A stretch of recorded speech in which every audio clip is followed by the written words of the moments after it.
Hello বন্ধুরা, কেমন আছেন সবাই? আশা করি সবাই ভালো আছেন। আজকের গল্প আমার একটাই যে তুই, লেখিকা সুরাইয়া সাত্তার উর্মি, পর্ব 29। আমি কি করছি? কেন পড়ে আছি আমি এ বাড়িতে? কিসের আশায় পড়ে আছি? এইসব অত্যাচার কেন সহ্য করছি? এখানে তো আমার আপন কেউ নেই। তাহলে কিসের আশায় পড়ে আছি? শুধু ভালোবাসার টানে, নাকি এই মানুষটাকে কাছে পাওয়ার আশায়? তাকে বিয়ে করে সারা জীবন আপন করে নিজের সব দুঃখ ভুলে এক বুক ভালোবাসা উজাড় করে তাকে আপন করে নেওয়ার লোভে? কি চাই আমি? আমার জন্য দিন দিন মামি পাগলের মতো আচরণ করছে, রাত দিন অভিশাপ করছেন, গালাগাল দিচ্ছেন। এই তো আজ দুপুরের ঘটনা। সেই ঘটনার পর থেকে কাঠগড়ায় দাঁড়িয়ে আছি আমি, আর মনের মাঝে হাজার প্রশ্ন ঘুরপাক খাচ্ছে। ইউসুফ ভাই আমাকে রেটিনা কোচিং সেন্টারে ভর্তি করিয়ে দেন মেডিকেলে পড়ার জন্য। কিছুদিন হলো। আজ ক্লাস শেষ করে বাসায় ফিরি। নিজের ঘরে যাওয়ার সময় বড় মামির ঘর থেকে কিছু ভাঙ্গার আওয়াজ পাই। বাসায় তখন কেউ ছিল না। আমি তার রুমে গেলাম। মামি পানি নেওয়ার চেষ্টা করছেন, হয়তো তৃষ্ণার্ত সে। গ্লাসটি নিচে পড়ে ভেঙে গেছে।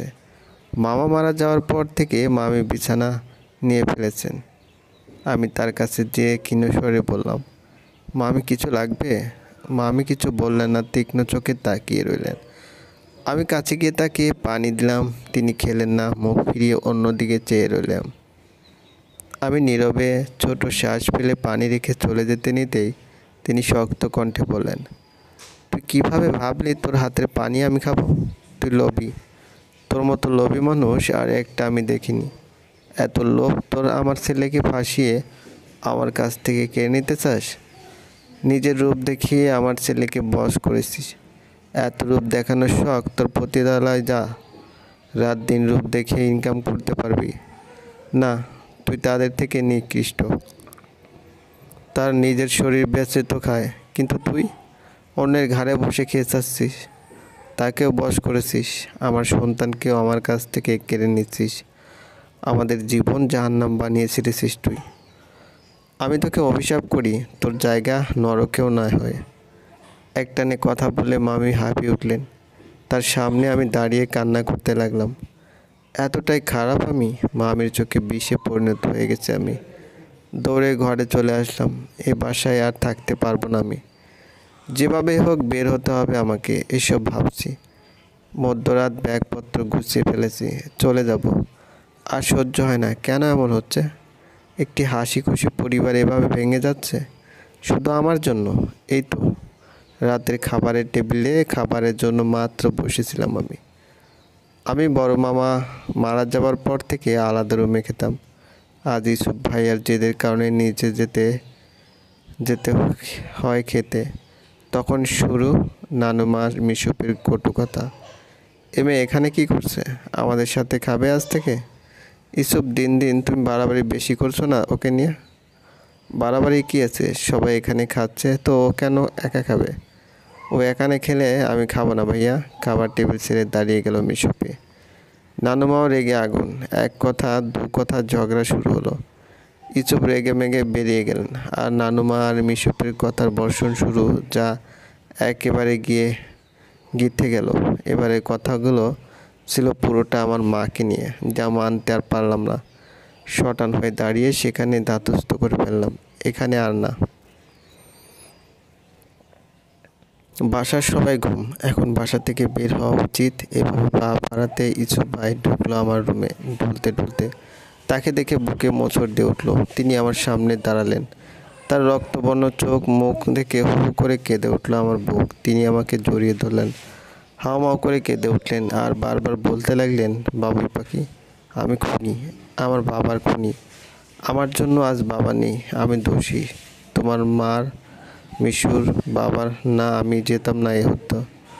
আমি যে খুব খারাপ ছেলে, খুব খারাপ। আর্তনাদ করতে লাগলেন ইউসুফ ভাই। তার কান্না আমার কলিজা ফেটে যাচ্ছে। কারণ মামা মারা যাওয়ার পর থেকে ব্যক্তিটির চোখে এক ফোঁটা পানি পড়তে আমি দেখিনি। আর আজ 6 মাস ব্যক্তিটিকে কান্না করতে দেখিনি। আর আজ তার চোখে পানি। ধীরে ধীরে ভর ছেড়ে দিলেন আমার উপর। কথা জড়িয়ে আসতে লাগলো তার। তাকে আমার বিছানায় শুয়ে দিলাম।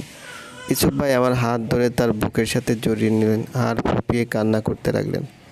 বিড়বিড় করতে লাগলেন, আমি খুনি, আমি বাবাকে মেরেছি, আমার জন্য সব কিছু, আমি খুনি, বাবুই পাখি, আমি খুনি।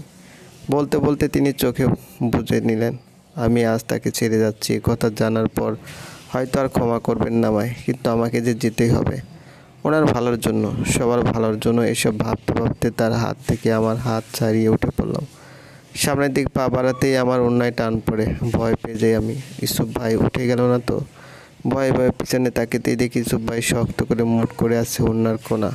আমি হালকা ঝুঁকে ওড়না ছাড়াতেই শুনতে পেলাম তার বিড়বিড় করে বলে কথা, বাবুই পাখি, আমাকে ছেড়ে যেও না, কখনো না, মরে যাব আমি, বাবার মতো তুমিও হারিও না। আমি কাঁদতে লাগলাম, মুখে কাপড় গুজে, আর একটু ঝুঁকে চুমু খেলাম ইসুফ ভাইয়ের কপালে। কান্নাজড়িত কণ্ঠে বললাম, ভালো থাকবেন ইসুফ ভাই, জানি না কিভাবে থাকবো, কিন্তু সবার ভালোর জন্য এটা করতে হলো। তাই বলে ভাববেন না আমি আপনাকে ভালোবাসি না, আমি অনেক অনেক ভালোবাসি। আসি। কথাগুলো বলতেই কান্নার বেগ বাড়তে লাগলো। শেষবারের মতো জড়িয়ে ধরে তার হাতে আমার আঁকড়ে রাখা ওড়না তার হাতে রেখে দিলাম। অন্য হাতে একটি কাগজ রাখলাম। শেষবার সেই মুখখানা দেখে বেরিয়ে চলে এলাম স্বার্থপরের মতো বাসা থেকে। বারবার চোখ ভিজে উঠেছে। বাড়ির বাইরে এসে বৃষ্টি বিলাস বাড়িটি আমার দিকে নিলাম ছলছল চোখে। পা বাড়ালাম অজানা অচেনা কোনো মন্তব্যে। চলবে। গল্পটি ভালো লাগলে অবশ্যই লাইক। গল্প আমার একটাই যে তুই, লেখিকা সুরাইয়া সাত্তার উর্মি। পর্ব 30। তীব্র কড়া রোদ এসে চোখে পড়তেই ঘুম ছুটে যায় ইউসুফের। পিটপিট করে চোখ খুলতে খুলতে উঠে বসে কই আছে বুঝতে চেষ্টা করে, কিন্তু ব্যর্থ হয়। মাথায় অনেক ব্যথা। দুহাত মাথায় চেপে আহ করে ছোট আর্তনাদ করে সে। ধীরে ধীরে আবার চোখ মেলাতে ট্রাই করে। নিজেকে রুমে পেয়ে কিছুটা ভ্রুকুটি কুঁচকে ফেলে। গায়ে থেকে চাদর সরিয়ে নিচে নামতে নেবে, তখন খেয়াল করে ওড়না ইসুফের হাতে গোল করে বাঁধা। ইসুফ তাজ্জব বনে যায়, ওড়না তার হাতে কি করে এলো। মাথার প্রেসার দিয়ে বুঝতে চেষ্টা করছে কি হয়েছে কাল রাতে, কখন আসলো রুমে, আর কই বা কই। এদিক ওদিক তাকালো ইসুফ, রুমে নেই। ধক করে উঠল তার বুক, খালি খালি লাগছে কেন যেন। সে বুকে হাত ডলতে লাগলো। হুট করে এমন কেন লাগছে তার? নিশ্চয়ই আশেপাশে আছে, কিন্তু এমন কেন মনে হচ্ছে আপন কেউ ফেলে গেছে তাকে। মাথা ব্যথা বাড়ছে আর ভাবতে পারছে না সে। বেড থেকে উঠতেই টুপ করে একটা কাগজের টুকরো নিচে পড়ে গেল। কাগজটি কুড়িয়ে নিয়ে মেলতে আকাশ যেন ভেঙে পড়ল ইসুফের মাথায়। দুপ করে খাটে বসে পড়ে এসে গগন বিদারী এক চিৎকার সামনে থাকা টেবিল ল্যাম্পটি তুলে ড্রেসিং টেবিলের আয়নায় ছুঁড়ে মারে। ঝনঝন শব্দ করে কয়েক টুকরো হয়ে যায় কাজগুলো, তাও যেন রাগ কমছে না তার। চিৎকার করে বলেই যাচ্ছে, আমি তোকে ছাড়বো না, এর শাস্তি তোকে পেতে হবে, ভয়ানক শাস্তি। তুই বড্ড ভুল করে ফেলেছিলি রে। এতদিন আমার ভালোবাসার চাদরে মুড়িয়ে রেখেছিলাম তোকে, এখন থেকে তুই আমার রাগ আর জেদটাই দেখবি। এদিকে রুম থেকে চেঁচামেচি শুনে বাড়ির সবাই এসে হাজির। এসব দেখে তিথি নীরবে কাঁদছে, বাকি সবাই নির্বিকার। ইসুফের দাদু এসে ইসুফের পাশে বসে মাথা হাত বুলিয়ে বলে, যা হয় ভালোর জন্য হয় দাদু ভাই, ওরে ভুলে যা, নতুন জীবন শুরু কর। দাদুর এমন কথায় ইসুফ তার দিকে তাকায়, যা থেকে আটকে ওঠে তিনি। ইসুফের চোখ মুখ ভয়ানক লাল হয়ে আছে, দেখে মনে হচ্ছে এই মুহূর্তে সে পুরো বাড়িতে আগুন লাগিয়ে দিবে। সে তীক্ষ্ণ কণ্ঠে বলল, নিজে ইচ্ছাই তো যায়নি, তোমাদের জন্য ঘর ছেড়েছে। এর আগেও চেষ্টা করেছো বহুবার, শুধু তোমাদের জন্য। দাদু, এমনটা যেন না হয়, দোয়া করো। ওকে না পেলে ওর সাথে সাথে আমিও হারিয়ে যাই। বলে উঠে চলে গেল নিজের ঘরে। এদিকে ইউসুফের কথায় ছেদ করে ওঠে তার বুক। সত্যি কি তারা ভুল করে কিছু করে বসেছে? ইউসুফ নিজের ঘর বন্ধ করে খাটের সাথে ঠেসে বসে আছে। সেই কাগজের টুকরোটি তার হাতের মুঠোয়, যেখানে গোটা গোটা অক্ষরে লেখা, ইউসুফ ভাই, যখন চিঠিটি পাবেন তখন আমি আপনার থেকে বহু দূর থাকব। জানি আপনি আমাকে এর জন্য কখনো ক্ষমা করবেন না, কিন্তু আমার করার কিছু ছিল না। তাই বলে এই নয় যে আমি আপনাকে ভালোবাসি না, খুব ভালোবাসি, তাই দূরে যেতে পারছি। আপনার স্মৃতিগুলো সঙ্গে নিয়ে যাচ্ছি, আমাকে আর খোঁজার ট্রাই করিয়েন না। কোনো দুঃস্বপ্ন ভেবে ভুলে যান, নিজের খেয়াল রাখেন। লাল টুকটুকে একটা বউ নিয়ে আসবেন, বিয়ে করে সুখ শান্তিতে সংসার করবেন। আমার উপর রেগে থাকবেন না প্লিজ, আমরা একে অপরের জন্য না। কুহু, ইসুপ একবার কাগজটি ছুঁড়ে মারল। নিজের মাথার চুলগুলো দুহাত দিয়ে টেনে ধরল আর বলল, তোর জায়গা কেউ পাবে না বাবুই পাখি, কেউ না। বলতে বলতে উঠে দাঁড়িয়ে কাউকে ফোন করলো। আমি ছবি পাঠাচ্ছি, সব জায়গায় খোঁজ জায়গা, আর টিভিতে টাকার অ্যামাউন্টও অ্যাড করিস। ওকে আমি চাই 2 ঘন্টার মধ্যে, নয়তো সব ধ্বংস করে দেবো আমি। ফোন কেটে দূরে ছুঁড়ে মারে। তখনই কিছু একটা মনে পড়তে ইসুপ উঠে কুকুর রুমে চলে যায়। কুকুর বিছানার নিচে এক কোনায় নিচে একটি সুন্দর হাতে কাজ করার ডায়েরি পায়। কাঁপা কাঁপা হাতে ডায়েরিটি তুলে সে একদিন রুমে বসে কুকুর লিখছিল এটাতে। ইসুপ দেখে সে লুকিয়ে ফেলে, যা ইসুপের চোখে এড়ায়নি। সেদিন অন্য খেয়ালে ছিল বলে দেখা হয়নি তার। ডায়েরিটি খুলল ইসুপ। প্রথম পেজটিতে খুব সুন্দর করে লেখা, আমার একটাই যে তুই। লেখাটিতে হাত বোলালো ইসুপ। ইসুপের দেশে আসা থেকে কাল রাত পর্যন্ত প্রতিটি ঘটনা এটাতে লেখা। ইসুপের সাথে কাটানো মুহূর্তগুলো সব লেখা। ইসুপ ডায়েরিটি বন্ধ করে দিল। চোখ দুটি ছলছল করছে তার। বাবুই পাখি তাকে ভালোবেসে যতটা সুখ না পেয়েছে তার থেকে দুঃখ পেয়ে গেছে, যা বুঝতেই দেয়নি সে। ডায়েরিতে একটি মেমোরি পেয়েছে ইসুপ। নিজের ঘরে এসে ল্যাপটপে মেমোরি ঢুকালো। মেমোরি অপশনে যেতে ইসুপ স্তব্ধ। হাজার ইসুপের ছবি, সব তার অগোচরে তোলা। কিছু ভিডিও পেলো, তা দেখে থম মেরে গেল সে। একটি ইসুপ ভাইয়ের রান্না করার ভিডিও, একটি সাদের গান গাইছে সে তার ভিডিও, সাদেকের কিছু ভিডিও, সব ইসুপকে নিয়ে এক এক করে সব দেখতে লাগলো ইসুপ। তার বাবুই পাখি যে তাকে এতটা চাইতো তা আজ বুঝতে পারছে সে। আজ ইসুপের মা অনেক খুশি। সে বিছানা ছেড়ে নিজের ছেলের জন্য রান্না করতে গেছেন। রান্না শেষে খাবার বেড়ে ইসুপের ঘরে পা বাড়ালেন। ইসুপ তার রুমে অন্ধকার করে বসে আছে। বাইরে থেকে আসা আলোয় তাকে দেখা যাচ্ছে। তিনি ডাকলেন, ইসুপ। ইসুপ সাড়া দিল না। তিনি কাছে বসে মাথায় হাত রেখে বললেন, ইসুপ দেখো, আজ আমি নিজ হাতে তোর জন্য রান্না করে এনেছি, চল খাইয়ে দিই। ইসুপ তার মার দিকে তাকালো। খুশিতে গদগদ করছেন তিনি। তাকে দেখে বিরক্তি লাগছে তার, কিন্তু প্রকাশ করতে চাইছে না। ইসুপের সামনে এক লোকমা ভাত তুলে দিল। ইসুপ খেলো, আবার দিল, আবার খেলে। খাওয়ার শেষে তিনি বললেন না খাবার কেমন হয়েছে? ভালো। তোর কি এখনো মন খারাপ ইসুপ? না। তুই রেগে আছিস আমার উপর, তাই না? ইসুপ এবার পূর্ণ দৃষ্টি মিলে তার মার দিকে তাকালো। বলল, না, বাবা মা যা করে ভালোর জন্যই করে, কিন্তু মাঝে মাঝে এত ভালোই তারা করে যে ছেলেমেয়েরা ভিতর থেকে মরে যায়।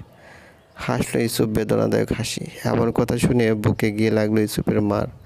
ধরা গলায় বলল, আমি যা করেছি তোর ভালোর জন্য। ইসুপ হ্যাঁ সূচক মাথা নাড়িয়ে বলে, হ্যাঁ তাই তো বললাম।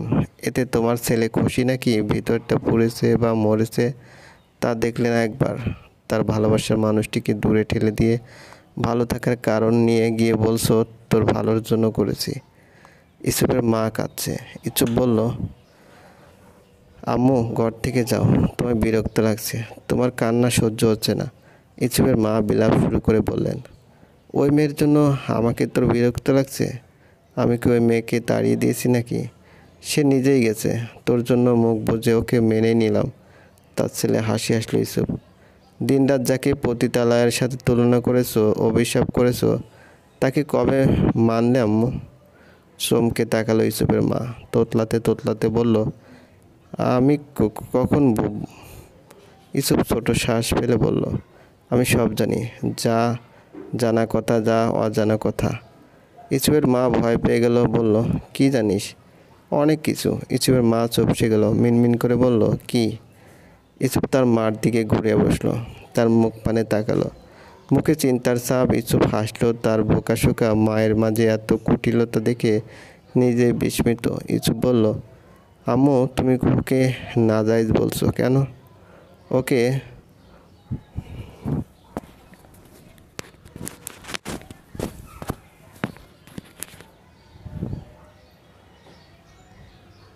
আম্মু তুমি ওকে নাজায়েজ বলছো কেন? ওকে তোর বাবা তার নাম দিয়েছিল।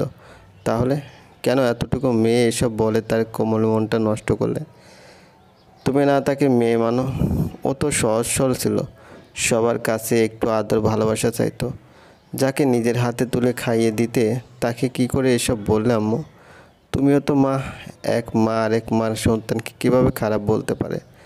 ওই সোজা সরল মেয়েটির বাচ্চা মতে ওকে ভালোবাসি আম্মু।